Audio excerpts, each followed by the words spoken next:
Welcome to the Dirt on Growing, where we don't just plant seeds, we plant ideas that challenge the norm. I'm your host, Brandon Rust from Full Crop Sciences, and this is the podcast where living soil meets real science. From worm castings to bottled nutrients, microbial inoculants, and chemical pesticides, we're here to question the trends, break down the data, and empower your grow. It's time to think deeper and grow better. What's going on, everybody? Welcome to another episode of the Dirt on Growing podcast. Today, we're going to be talking about NASA's secret formulations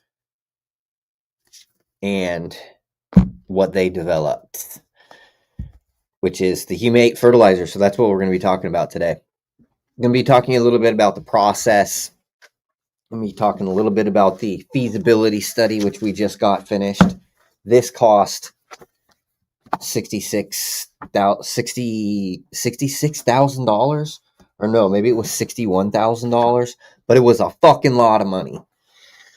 But it's all part of the process, and so I wanted to go over the humate fertilizer. So first things first, the reason why I got into this was because somebody had sent me a sample of this product, and it actually had this was years ago.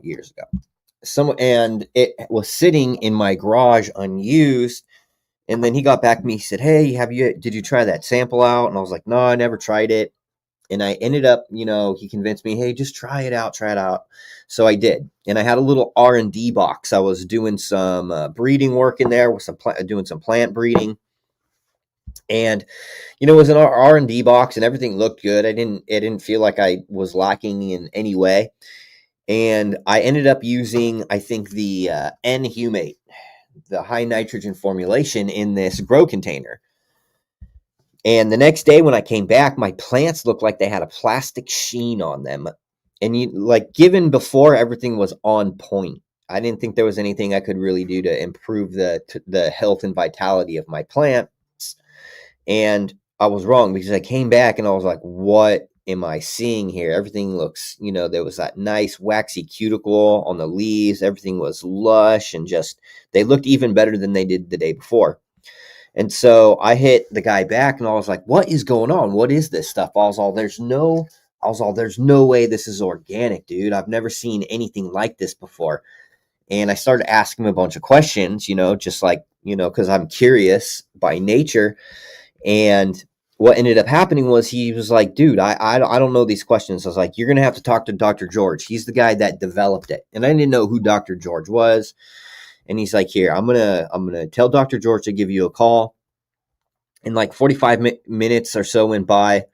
And he said, "Okay, Dr. George is going to call you tomorrow." So the next day, I waited for him. He gave me a call.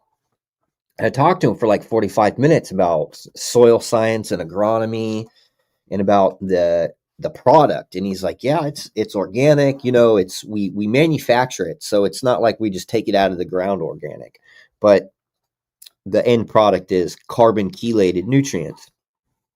And so he was telling me about how they manufacture it from lignite and all this other stuff. And then he invited me out to Chicago. And so I started going out to Chicago and learning about the process. And what's so different about what he's doing is that these particular products, the way that we are going to be building our business model in North Dakota when we build a factory, and I'll show you guys some of the pictures in here, is we're changing an industrial system, right, that involves energy and resource. And if you look at any global problem, any geopolitical problem, typically it starts with energy, resource, and logistics. And we solve a huge problem that exists in fertilizer with both energy, because it takes a massive amount of energy to produce conventional chemical fertilizers. This process is exponentially less. I'll give you an example. So to create 1 metric ton of urea, it takes 66 million BTUs. To create 1 metric ton of a formulation that has total NPK, humic and fulvic acids, micro, secondary nutrients, 900,000 BTU. exponentially less energy goes into the production of this product.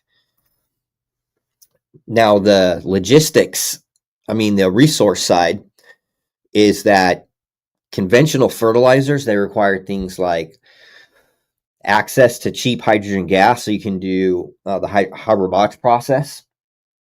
For phosphorus production, you need cheap phosphorus apatite material. You need raw resource material. And it mitigates that because you can get all of the resource from this waste byproduct. So the way that it's made anyway is what we're going to be doing in North Dakota, and what I'm pushing so hard for is to change this energy system to bring in closed loop industrial agriculture where we're taking all of their waste product. Because what happens is when you're doing surface mining, most of the surface coal is oxidized and it doesn't have a high enough BTU to power their generators, the power generators. And so they usually just discard it and they rebury it, and then they remediate the soil with this stuff in it. What we want is to take all of that material that they would discard and collect it. And then what we do is we crush it up, and then we extract all of the mineral nutrients as well as the humic and fulvic acid. And then we can blend it with other things if we want to change the formulation. We can stabilize, like for instance, we can make a dry formulation instead of a liquid formulation. So there's different processes that we can do, but essentially what we're doing is taking this waste material from an industrial process and converting it into a high efficiency fertilizer that doesn't have any negative environmental impact. All of the elements become a constitute of the organic soil profile, the organic matter in the soil, as opposed to leaching off into like waterways.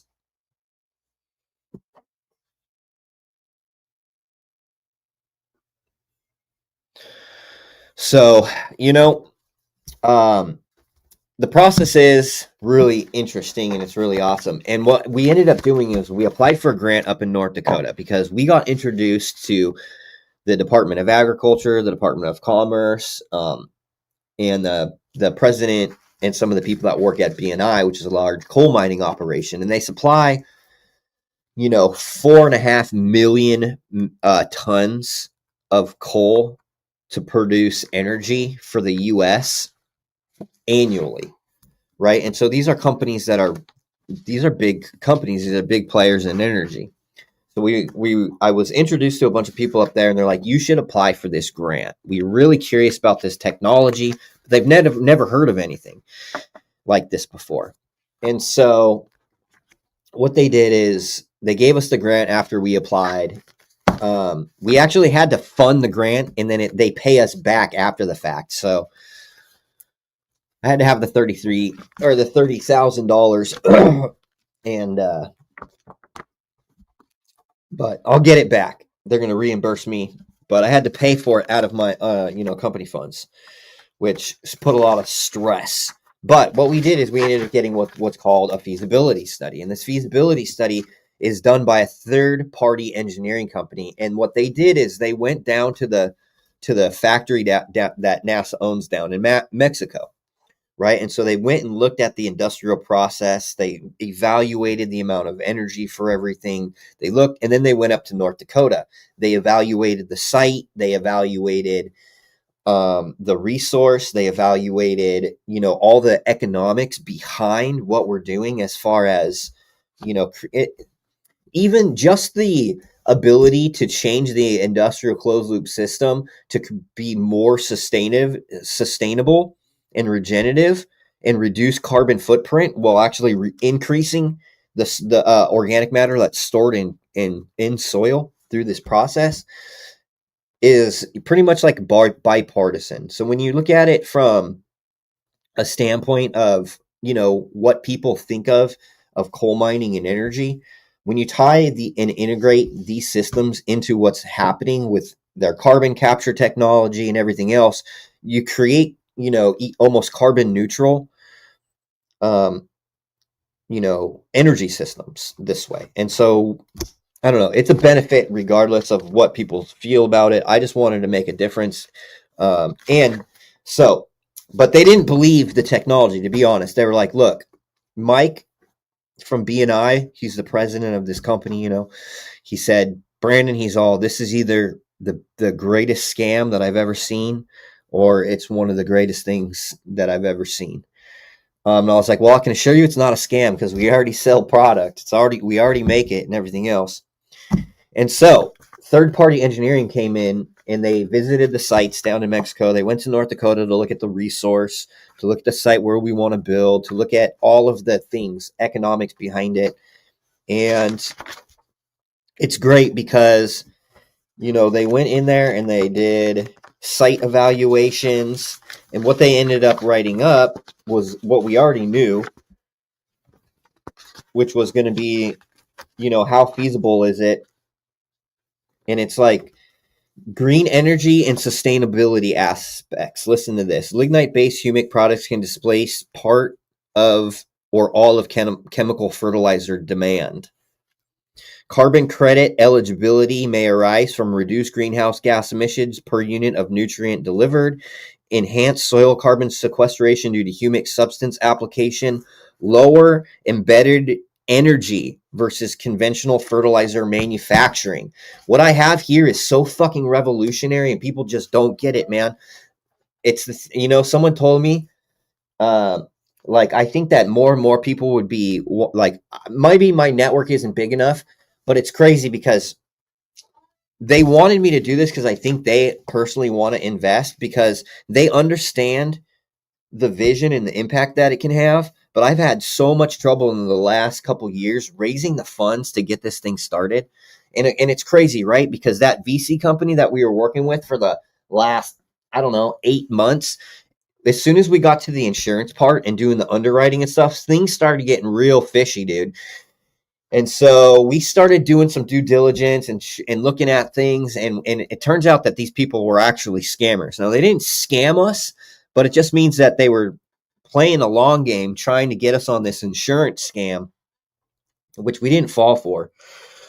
But it derailed that whole thing because at that whole point, we thought we had solid investors and we weren't really looking for new investors for this project. Even though we know that these, I'm sure that one of these companies up in North Dakota will invest, especially now that we have this. But we're talking about completely changing how fertilizers are delivered and manufactured on industrial scales. Not only that, but closing a loop in the waste process of the coal mining industry that's used for energy. But there's a bunch of it just goes over everything. It just goes over everything. Meter transferring, secondary containment, spill control, environmental safety concerns. The section summarizes required environmental controls and safety measures for the proposed liquid fertilizer production at BNI Coal. It combines engineering controls, operational procedures, and emergency preparedness to prevent, contain, and respond to any kind of chemical spills or other it's just like if fertilizer spills. So like having sand pits under the tanks where the nozzles are, like, it's like, I'll show you guys in the pictures, stuff like that. Functional zoning. Obviously, we have to, have everything zoned with the cities that we're working in. Packaging, warehouse utilities, blah, blah, blah, blah. Bundling for tanks and storage. Containment for IBC, totes, and drums for, like, make sure that things, aren't leaking. And just, they look at all of this different stuff. Personal protection. Here, let me get into some of these pictures. You guys can see the... Where is it? Where are we? So, a little fertilizer plant in there. You guys can see some of the stuff. Nothing too crazy. Those are the blending tanks. Let's see. But yeah, it's going to be really fun. We have the feasibility study. That this is, I think, there's another part of this that we wanted to have them do. So they're going to finish that up and resubmit this. But it's such a great piece. It's such a great thing to have. NASA Agricultural Technologies get involved and team up with Full Crop Science to create a new company in North Dakota, and for us to have taken all the small steps, and it's taken so much time, and it's like I'm so used to like getting things, I guess, quickly. And it's like putting all the things together, getting the grant money from, and then making sure that we can get the money up front to pay for it so we can get reimbursed by that grant. And then, doing all the planning for like the business proposals and putting all the data together to help them push this along, getting them down to Mexico to the plant, getting them to North Dakota, like all of the stuff that we've been working on, like just small stuff. Like it's not small, man. Almost $61,000. That's more than $1,000 per fucking page is what this fucking cost. But it says the proposed unit is designed for initial production capacity of 40,000 liters per day, equivalent to roughly 12 million liters annually under standard operating conditions. The modular design allows for straightforward capacity expansion by adding additional extraction modules, storage tanks, or reaction vessels depending on the market demand. This scalability provides significant flexibility to adopt production levels to local or export requirements. So it goes over, okay, at this facility, what types of packaging? 1 kilogram, 3, 6, 12, and 24 kilogram packaging, and then also bulk distribution, which is 1,000 kg totes. The main product line will include high nitrogen. Look at the N, the K humate, right? The fucking complex humate, but also high potassium or high phosphorus, high P formulation, which I don't have here and I haven't been selling it. But also custom formulation. These products are characterized by consistent nutrient ratios, high solubility, and stable pH profiles, ensuring compatibility with modern fertigation, dripping, and spraying equipment. The NASA Agro-Organics facility currently targets domestic agriculture with potential expansion into Latin America and other countries. This is the factory down in Mexico. Expanding the soil requirements. By contrast, the North Dakota plant, which will be my plant, benefits from its location with one of the most productive agriculture regions in the United States, providing direct access to a major grain, oilseed, forage, and specialty crop production systems. Additionally, the facility's capacity to supply concentrated humic substances can both serve domestic markets and international clients seeking high-quality organic inputs. I think we're going to also add the part in here that we're not just going to be extracting for humic and fulvic, but we're going to be doing, not just agriculture grade, but food grade and pharmaceutical grade humic and fulvic acid. So pure humic and fulvic acids that can help detoxify people's bodies. So that way we can expand our market beyond just agriculture, but we can bring and deliver products into the food markets and into the pharmaceutical markets as well. Raw materials: lignite supplied by BNI Coal, serving as the main feedstock for the humic and fulvic acid extraction. Phosphoric acid, which is used in the extraction process. Potassium sources, which is potassium hydroxide or potassium humate, or for phosphorus,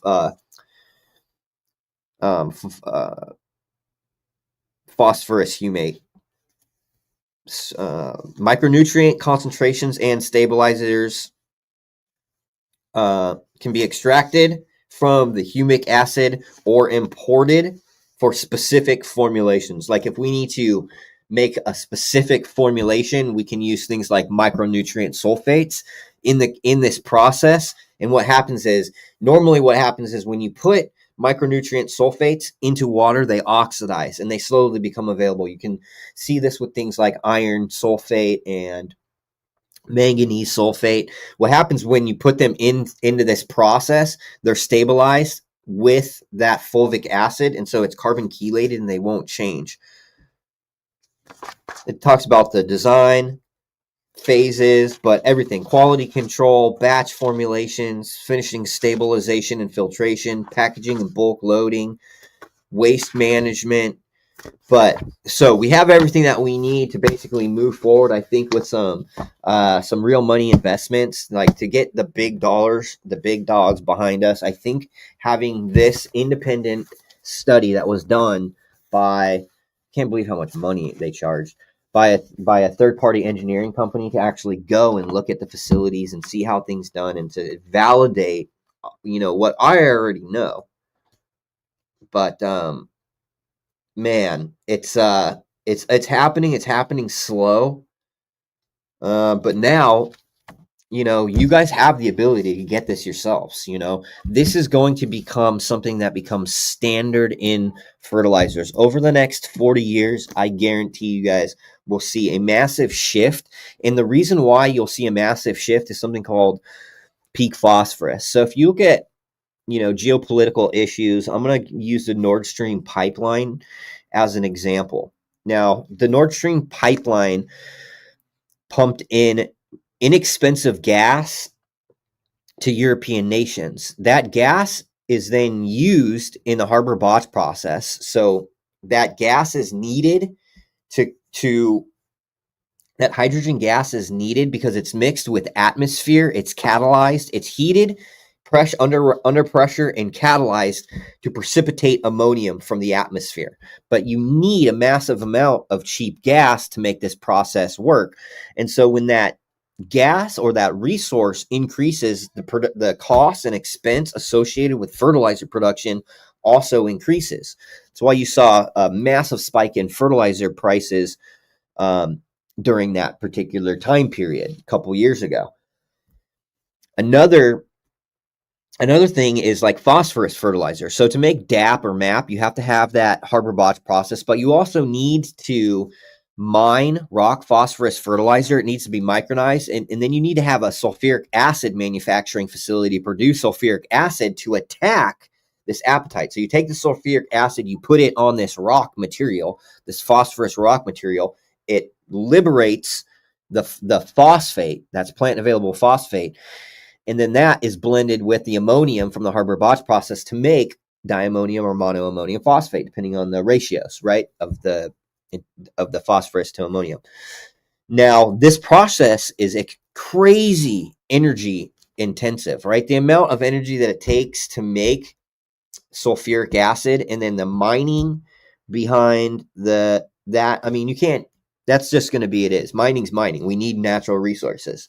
But then you have to process all that material, and then the use efficiency of that material isn't very high. And that's the big problem, right? So there's 3 places in the world where phosphorus reserves exist. So we have, the largest one is in Morocco. It is owned by, I believe, the Saudis. China has some reserves. I don't know which province of China, but obviously that's, managed by the Chinese, and they're starting to clamp down on their resources and the amount of phosphorus that they are exporting out of the country. It's going to start decreasing as time goes on because that resource is dwindling. And then in Florida, we have a phosphorus reserve, and it's very, very limited because of EPA regulations on what is allocated to be pulled out of there.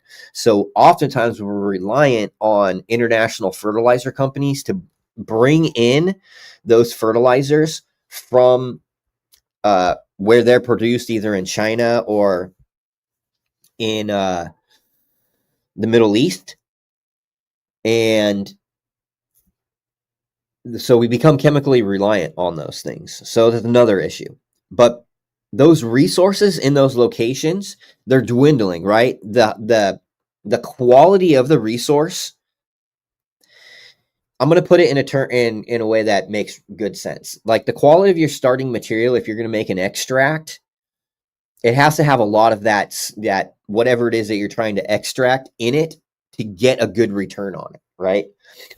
So when it comes to this rock phosphate, the quality of that rock phosphate is deteriorating. And to get that good quality, you have to go deeper into their mines. You have to go further in. You have to use more resources and more energy, which drives up the price of that. And so, and the amount of phosphorus that we use continually increases as the global population increases, because you need these conventional fertilizers basically that are feeding a majority, of the people globally, right? So as population increases, the resource that is needed to feed those amount of people gets stretched thin. And in the future, what's going to happen is that resource management is going to be very, very delicate. And as it becomes harder to manage that resource, as it becomes more expensive to acquire that resource and becomes more expensive to process that resource, then it's going to cause an upstream regulation or a downstream regulation where the fertilizer price increases, food prices increase, and so everything is affected essentially. In the whole vertical farming, model. So we can bypass all of that because this material is in such high abundance. Lignite surface coal, also known as leonardite, is everywhere. I mean, it's all over New Mexico, Arizona, Texas. There's some here in Oklahoma. It's all over in Illinois. They've got it in North and South Dakota, in Vermont. There's all kinds of places, and so there's no shortage of this material. And what's interesting is people aren't even really considering this as an alternative resource to things like phosphorus and potassium and nitrogen and all that other stuff. Calcium, magnesium, all of that stuff is locked up. It's in a totally unavailable form. So yes, it has to be processed just like the rock phosphorus, but we're not using sulfuric acid to do it. What we're doing is we're using an organic catalyst, So anyway, and that and potassium hydroxide, phosphoric acid, but those chemicals become a constitute of this actual material in the fertilizer itself during the stabilization process. So, this is a really important resource. And I think that in the future, it may be myself being the person that is promoting this so heavily. But this resource right here gives us independence from other countries and having to import fertilizers. This resource right here creates economic prosperity because it can create more jobs within this industry. This resource right here can increase soil carbon and increase long-term soil health and fertility. This resource here can, keep the mining industry alive once everything is on nuclear and maybe in 30 years. So that way there's still economic viability. So all of those things are possible. And so that is the goal here. So we got this feasibility study. I'm super stoked. We have different formulations, high nitrogen formula. If you guys have questions about the products, let's hit it. Let me get these questions. I'm going to go through some of these comments here, and I'm just going to get into it, man.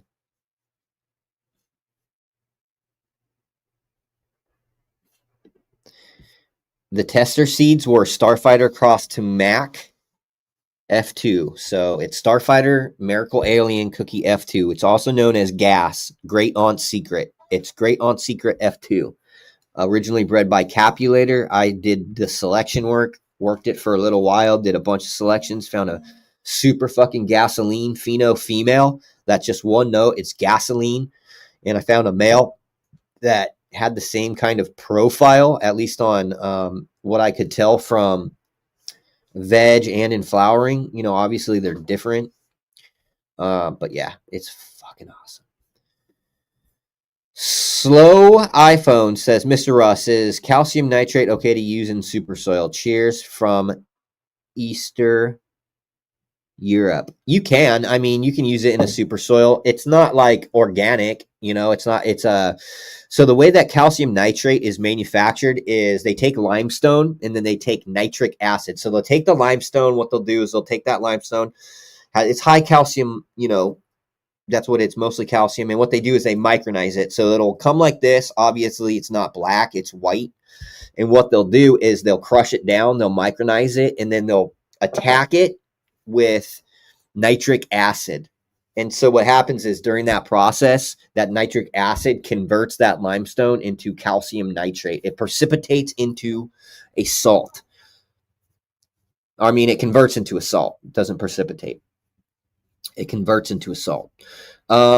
Is it safe? It's totally safe to use it in super soils, man. Don't go overboard. It has high solubility. But yeah, dude, even if you were like in a living soil, using calcium nitrate wouldn't really hurt. You know, it's again, it's all about what you want to do. Like, here's a good example. If you were doing like a synganic system and you were like, look, I just want a really good way to deliver calcium and nitrogen super efficiently in a completely water soluble form, and you wanted like controlled dosing, you could do calcium nitrate even in a like a living soil or a super soil or whatever. I don't.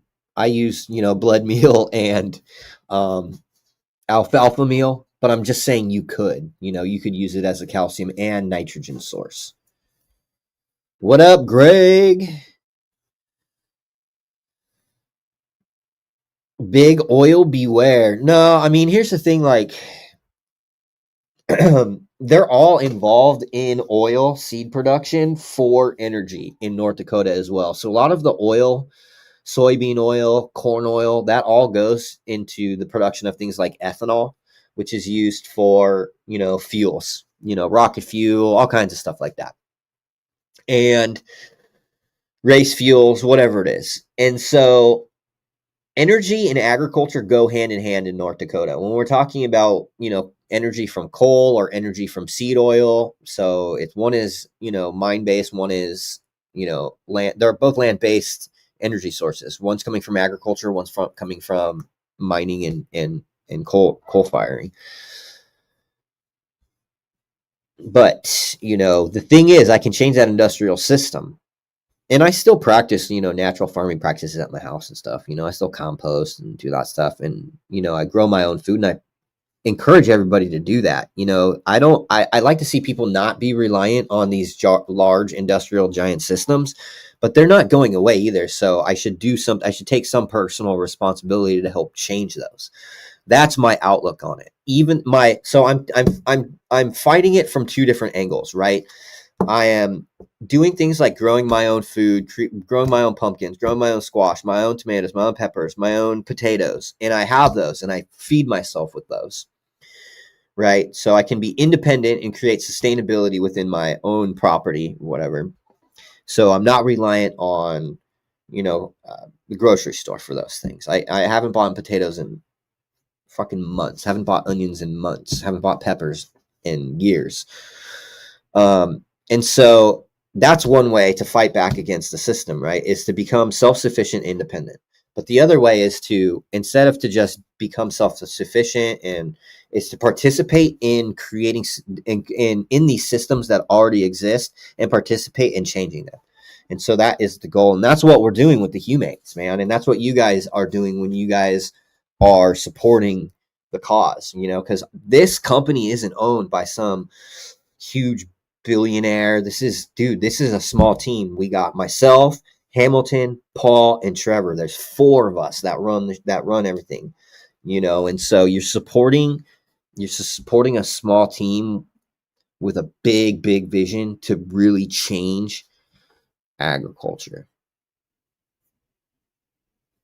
Yeah, I agree. Just say no to military rule. I was on the fence. I was really on the fence about some of our political leaders. I've never been like, oh, I'm all about it. I'm all, because I wouldn't go as far as to even vote for any of them to be complacent. But I was like, some of the stuff I liked what I was hearing, and I'm like, no, I could see this. But actions speak louder than words. Actions definitely speak louder than words.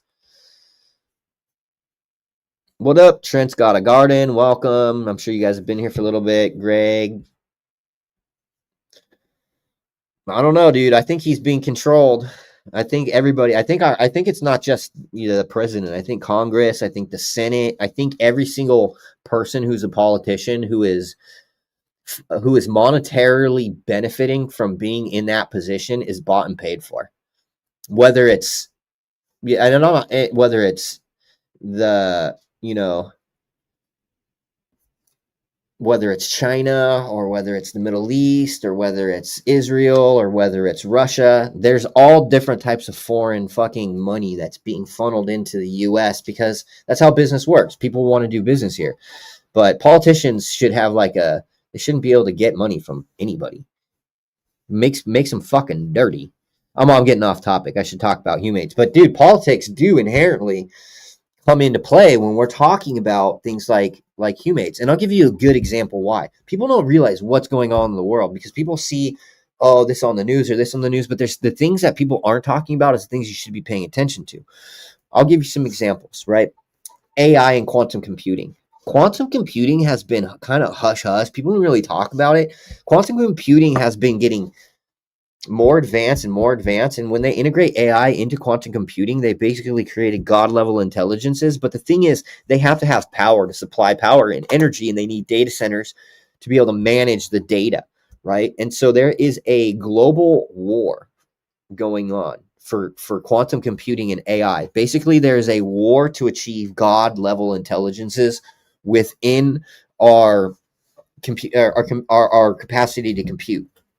It sounds fucking wild, right? It sounds wild because we're talking about an intelligence that's so much greater than our own capacity to be able to compute something. And the time in which it can do it will advance our civilization to what we would think of as alien, like unrecognizable technology.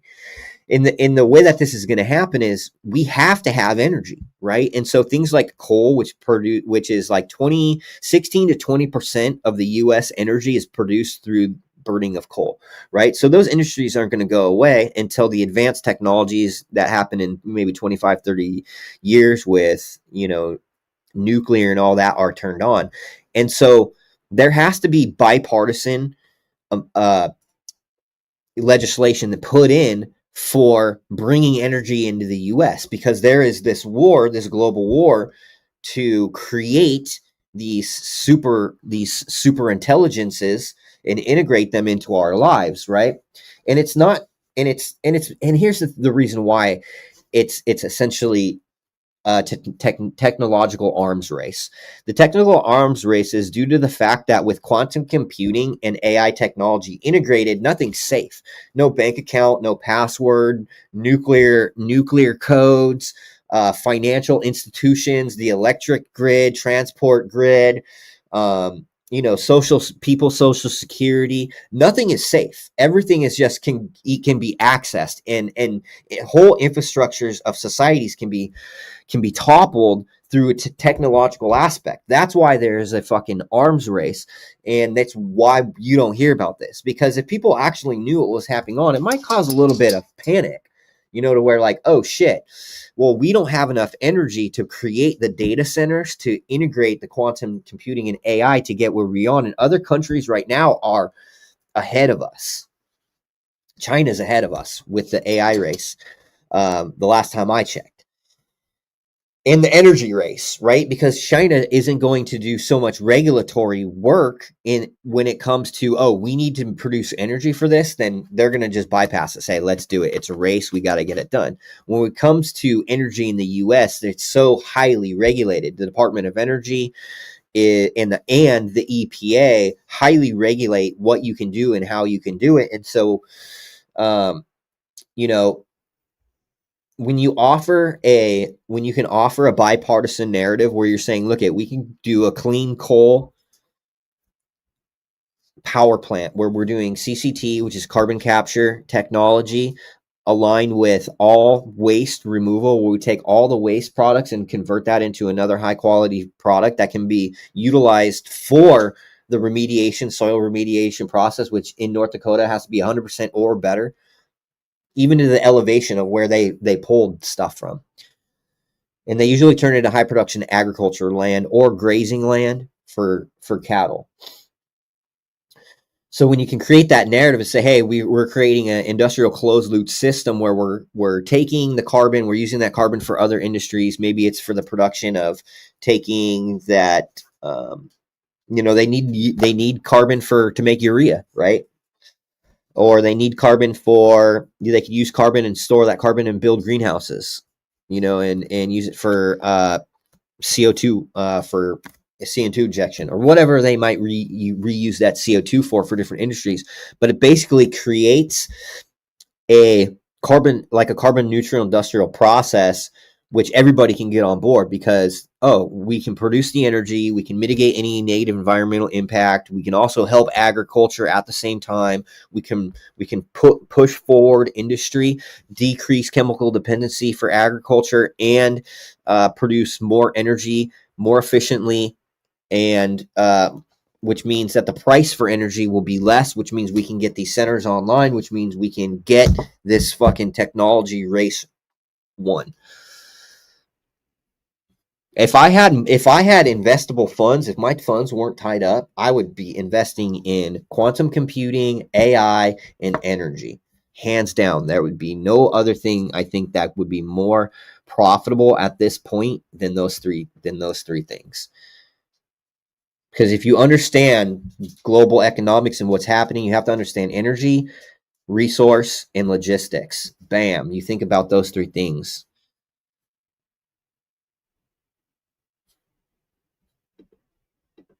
What up? Anyway, I'm just going on a rant.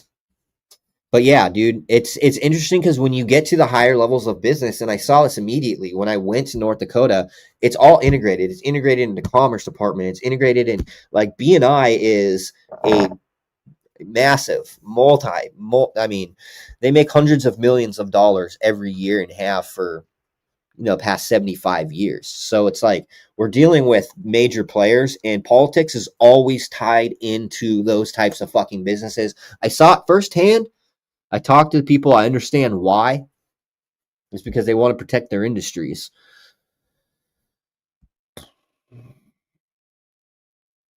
Just say no to government, period. Yeah, I'm less government is good government kind of guy. I think people can self-govern themselves. As I don't believe in democracy. I'm a constitutional republic kind of guy.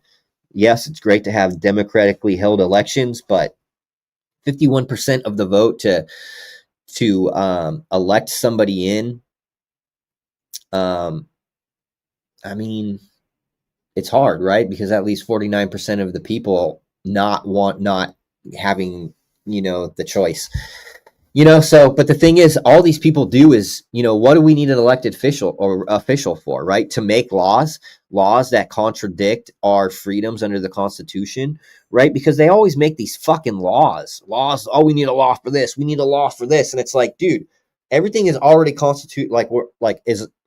What we need to do is bring back common law for the common man instead of statutory courts. That's the real issue, in my opinion, because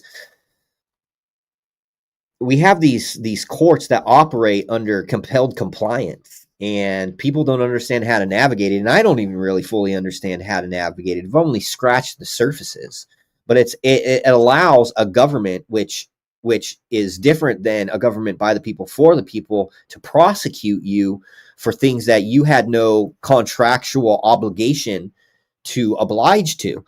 And so I think the mantra for everybody, for every American, should not be, it should really be a common law for the common man, right? Common courts for the common man. Just my 2 cents on it.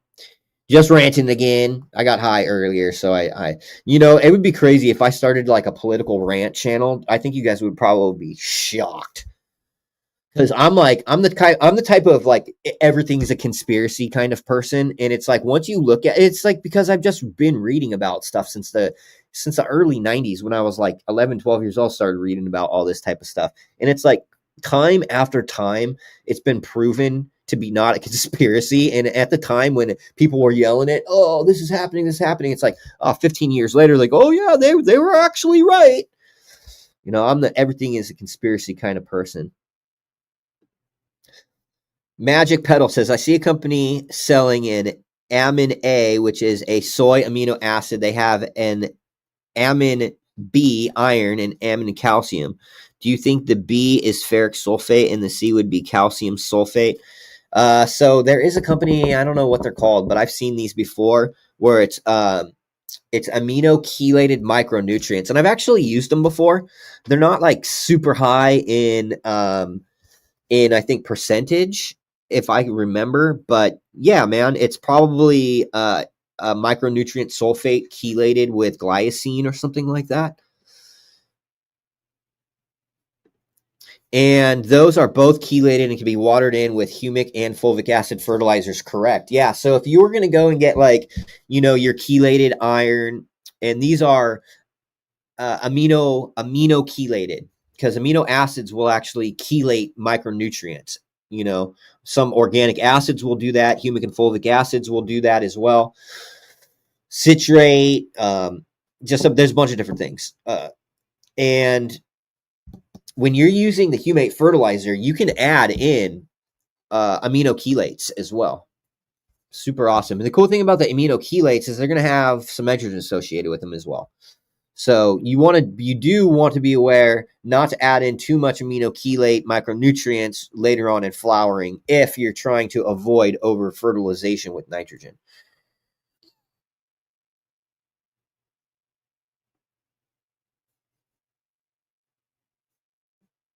Greg, are you using salts? We're going to have to send a plant angel over there. In the arms. Did you guys see that Instagram? We're gonna remake it tomorrow, actually. So I got some professional microphones. Paul has a professional camera. We have the green screen.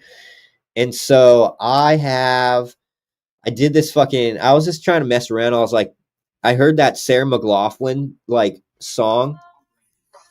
Will you be an angel for a helpless plant? Every day, innocent plants are used and neglected. Force-fed chemical fertilizers, and they're crying out for it. Join the full crop science for only $34.99. A simple bottle of humate fertilizer, you can stop unethical treatment of plants. So that shit's funny, and people were laughing and shit at that, and it was so poorly produced. I used my phone to do it, and the lighting was bad because I was in the garden. So tomorrow we're gonna film it here at the office. It'll be hilarious. We're gonna add some other stuff in there. We're trying to work on this marketing, dude, because it fucking sucks because all of social platforms flag us anything cannabis related, and that's what I'm mostly growing all of the time. Seasonally, yeah, I'll grow vegetables and stuff like that.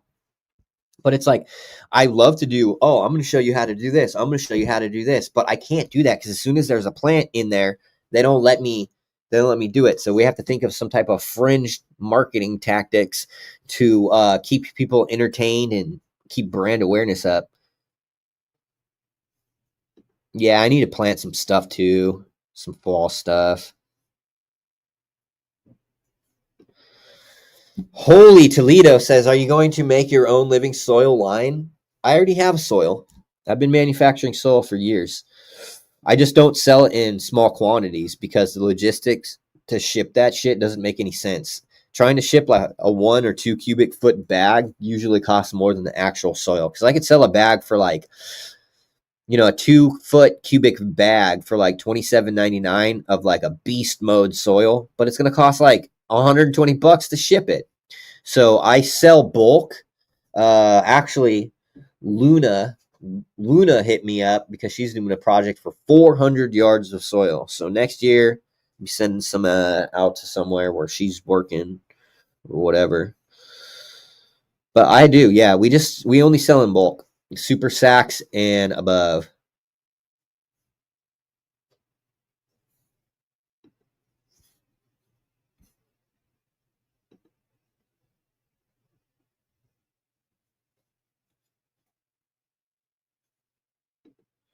It was very pumicey. Build a soil for 3.0 is pretty decent. It's kind of low. It's yes, I think it's maybe 5 to 600 total ppm. You could add a little bit to it, or if you use some humates with it, once in veg with the high end, once when you transition with the complex, and then once in flower with the K, you'll crush. They took all of our fruit trees. That's why pollination in the U.S. is so high. Yep. Look at eventually I'm broke right now. My money's tied up. I had that dispo stuff. I had to tie up over 30 G's on this fucking feasibility study. I'm broke. I'm eating motherfucking hot dogs right now. It's all good though, you know what I mean? It comes in waves, right? Like something will happen, something will hit super hard. But while money's tied up, like, you know, in the dispo right now, which finally is going to get fucking turned on here. Finally going to be able to bring plants in there. But it's all just, you know, you reinvest your money and you put all of your capital into things that are going to have a return, you know, that you get an ROI on. And so that's what I've done. I've put everything into everything else. And now I'm just waiting. Make sure, speaking of that, make sure you guys go to the website and go pick up some humate fertilizer. Go grab you some microbes, some calcium silica, or some amendments. Helps us out. You guys don't even know. You guys help us keep everything moving along in here.